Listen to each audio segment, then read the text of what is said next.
আজকে সকাল সকাল আমি ফ্রেশ হয়ে রেডি হয়ে গিয়েছিলাম এক জায়গায় যাব বলে। কোথায় জানো? যিশু, দুই বাবা, মা আর মামুনির জোড়াজুড়িতে আমাকে ডক্টর দেখাতে যেতে হবে। কয়দিন ধরে আমার শরীরটা ভীষণ খারাপ লাগছিল, তো সেই জন্যই। তো আমি এখানে ব্রেকফাস্ট করে নিলাম মুড়ি আর টক দই দিয়ে, তারপর আমি আর যিশু বেরিয়ে পড়লাম। তোমরা নিশ্চয়ই অনেকেই জায়গাটা চিনতে পারছো, যারা যারা চিনতে পারছো আমায় কিন্তু কমেন্টে জানিও। তো তারপর দেখো আমরা পৌঁছে গিয়েছিলাম, আর এখানে আরও অনেক পেশেন্ট এসে বসেছিল।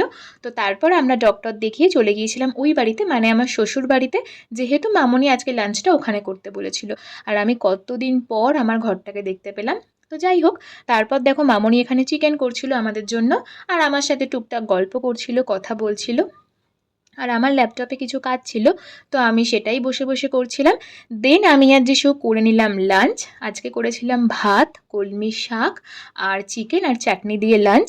তো এই ছিল আজকের শর্টস। তোমরা কিন্তু অবশ্যই জানিও কেমন লাগলো। দেখা হচ্ছে নেক্সট ভিডিওতে। বাই।